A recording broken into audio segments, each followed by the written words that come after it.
Hello, my loves. Welcome into this reading for the new moon in Taurus. This reading is for you if this moon is happening in your first house, meaning you are a Taurus rising using the whole house system, or that 28 degrees, 26 minutes of Taurus shows up in your first house.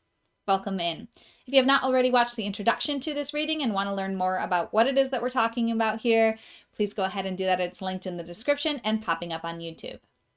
So let's talk about first house energies because this is where the new moon is happening. This is where in your life this astrological phase is inviting you to look at and experience a new beginning, a new start. So the first house is ruled by the first sign of the zodiac, which is Aries, and it deals with themes of the self. It deals with our consciousness, our focus, our ego, our identity, and our appearance. It's this house where all of our concept of self really emanates from. So, as a Taurus rising, if you're using the whole house system, this is really where you are being invited to focus on how you show up in the world, how others look at you, how you look at yourself, and what you really identify with. You may find yourself identifying with the Taurus energies and archetypes, this very earthly, loyal, domesticated, determined vibration that the Taurus brings to our lives. If you didn't watch the Taurus rising reading for the Taurus solar season, there is a recommendation here to do that so that you can learn more about this Taurus rising energy, as this new moon in Taurus is also focusing you on this area of your life. It's very highlighted for you to have a new beginning, have a new start when it comes to your identity, when it comes to your sense of self. Now, we're going to be doing two different reading and interpretations here. I was guided to do it, even though it seems like a lot and it's complicated. I promise it's not going to be that difficult.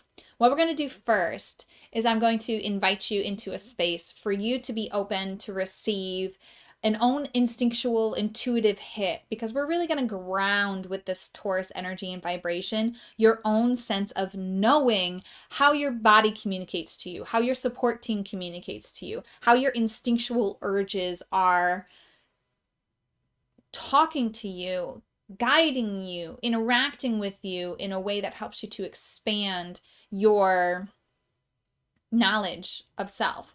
Okay? So I'll get into that in a little moment. And then we're going to review the angel therapy card that we got for the new moon in Aries part 1. And then for the solar eclipse, we applied it to the human condition content. I'll talk you through all of this. So if I've just lost you, please stay with me and know that it'll all make sense in a moment here. Okay?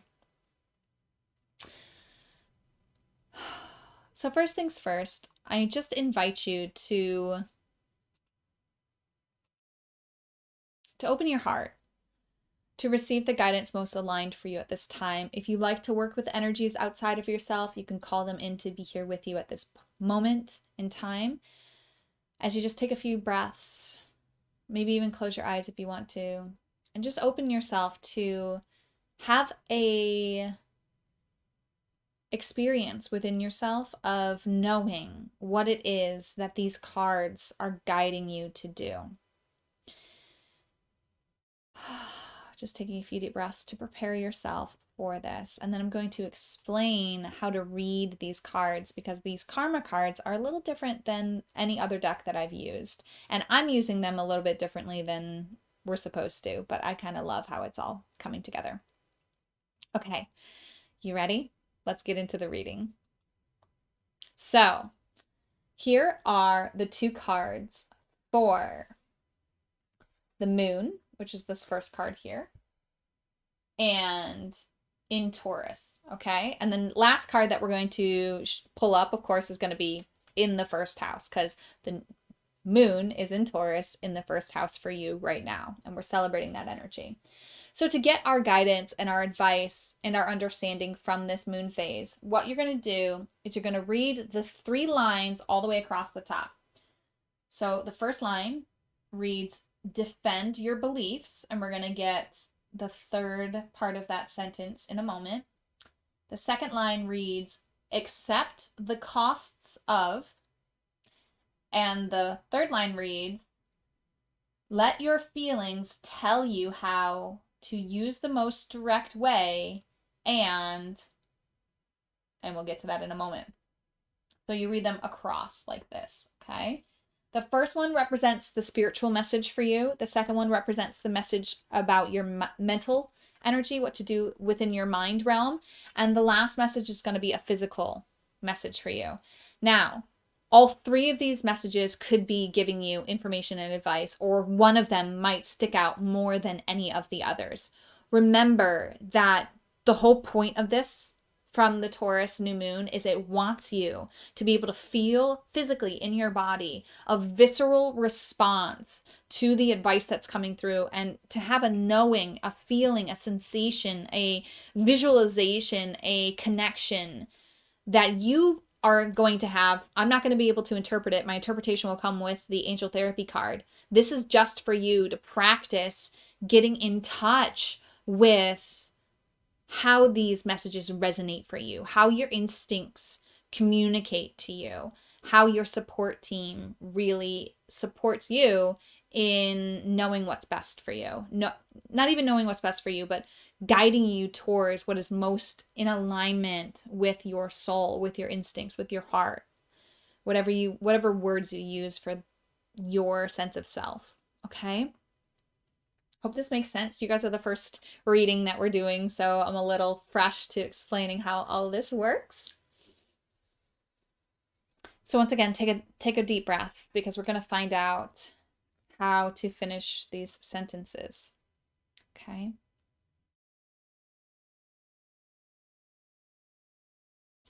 So, your spiritual advice for the new moon in Taurus in the first house is defend your beliefs immediately. Just sit with that, feel that. Pause the video if you want to journal about that. I'll read the mental message now.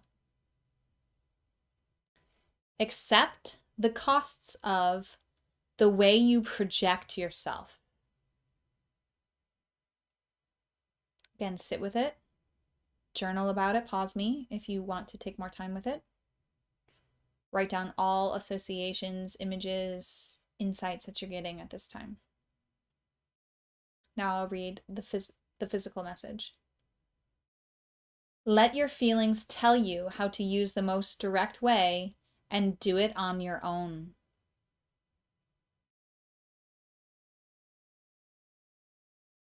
Sit with it. Pause this video and journal about it so that you can really interact with this information and the guidance that's coming through here. If you need more time with this, please take the time that you need to synthesize this energy and information. There's so many things that I want to offer up here for you and how I'm interpreting this. But again, this part of the reading is for you to have your own interpretations. If you want to write in the comments what is coming through for you, what's really pinging. You know, a ping is just like a sensation of like, yes, this resonates. So what's resonating for you? Let me know in the comments how you're interacting with this, interpreting this, and what is being pulled out of you from these sentences. And we're going to switch gears here. And we're going to go back to this card here. So we have this cancel, clear, delete card, and it says use only positive words and thoughts as they are rapidly manifesting into form. Ask the angels, and you can supply whatever energies you work with outside of yourself, higher self, universe, God, guardians, and an ancestor that you pray to. That none of that matters. Just replace the word angels if you don't want to work with angels. This is an invitation to do that if you want to. But ask the angels to cancel the effects of past negative thinking. And when this card came up for us, it was in your 12th house. And that was the area of illusions and secrets. And we were really diving into an understanding of what was going on in your subconscious realm, especially related to the human condition content, what beliefs you had created over what was maybe wrong with humanity, what was wrong with yourself, just this negative focus of the problems that are in our world, and shifting that into an understanding of there's nothing wrong with you. The pain that you've experienced is shared with everyone in our human family, although we all have varying degrees of trauma and different ways that it expressed. And now we're moving this energy into your house of self. So as you start to really engage with this understanding and material, and now it's time for you to bring into conscious focus, right? Because we were talking about the unconscious with the 12th house. Now we're talking about the first house, which is our consciousness, your consciousness.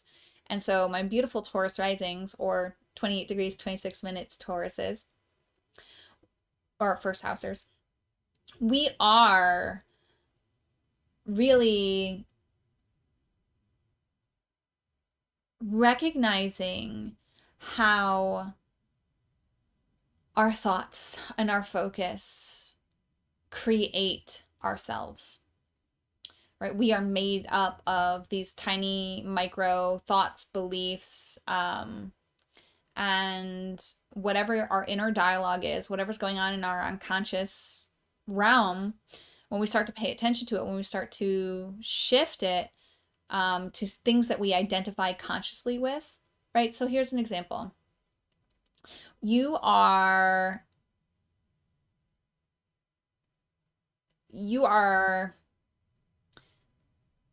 starting to be aware that you have thoughts that are influencing your life, influencing your reality. And now that you're conscious of it, you can catch these thoughts as they happen, and you can say, cancel, clear, delete. Cancel, clear, delete. When you find yourself thinking anything that is harmful to another, is harmful to yourself, is unloving, is based in this old belief that there's something wrong with you, that there's something wrong with your caregivers, that there's something wrong with the world that we live in. It's not that there's anything wrong. It's that there was a lack of understanding. And this changes the way we see ourselves, the way we see others in our lives as well. But this is in your first house right now. We're going to continue this thread throughout all of through the houses that this applies to for you. But right now, we're really talking about how your sense of who you are has been defined by some beliefs that are based in lies. And now that we have the truth, now that you know the truth, that you are worthy, that you've always been worthy, that you deserve to have a nurturing environment to experience growing up. And when you didn't receive that environment, it caused great trauma, and everything else that you've been doing has been to cope with that, and has been to seek validation outside of that, to make yourself feel better, or just to block it out. And now that you don't need to seek validation in the same way, because you already are validating yourself from within, and catching yourself when you have thoughts that are unloving towards you, and when you're focusing on, okay, what do I want to do with my time now that I'm not just coping, now that I'm not just allowing myself to numb my experience of this life, because I understand this experience in a new way, under a new light, under a new understanding. And just still doing this cleaning of this cancel, clear, delete. When you find yourself consciously thinking negative things towards yourself and things that are unloving, and focusing on things that are taking you away from this new sense of self. Okay, you're Taurus, you're planting your Taurus rising, you're planting your foot firmly in the earth and saying, this is who I am. I am a worthy being. I am a loving member of the human family. And all thoughts, all focus, all ego-driven beliefs and behaviors that are not aligned with that are getting canceled out, deleted out. It's like almost like you're going through a computer program and you're like deleting that. I don't want to do that anymore. That doesn't resonate with my new understanding. And if you're still trying to grasp an understanding of this human condition material and content, I invite you to dive into that interview and then to go to humancondition.com and see everything that's on that site for free. There's the whole books, all the books that Jeremy has written, you can download on that site for free. And this is not a sponsored thing, by the way, in case that was a thought that crossed your mind. I'm doing this because I've found so much value in this information, and I think it's the most important thing that I can offer you at this time for your healing and your growth. That's why I'm sharing it. Okay? Let me know if you have questions. I know this was a lot. Taurus moon was like, well, Aries got 2 moon phases and a solar eclipse in there. I want to be special too. So Taurus new moon is also giving us this special information and guidance and advice. And I hope it really helps you to reimagine who you are, to identify now as this person who's worthy. I know for myself, as I'm going through my own thoughts, this is something that I'm feeling very called to as well, as I'm recognizing that my own self-talk is a lot of I'm not worthy. And I get to catch it and say, cancel, clear, delete. I am so worthy. And I'm so loving. And even when I catch myself in coping or validation seeking, I can cancel, clear, delete that energy. Like if I'm recording this video for you and I'm trying to get validation from it and I catch that, I can just say cancel, clear, delete. And then I can come to this video and to this place from that point on as a new being, with a new identity, right? Because this is in your house of self, a new energy and a new understanding for you. And whatever message the karma cards had for you, I hope that helps you as well. I would relate it to the human condition content and this card as well. But again, I'm not doing any interpretation with that. We're playing with allowing you to have your own interpretation of what you're being guided to. This was a long video. I apologize for the time it took to explain all this. As always, namaste. The universal light within me salutes and honors the universal light within you. Namaste.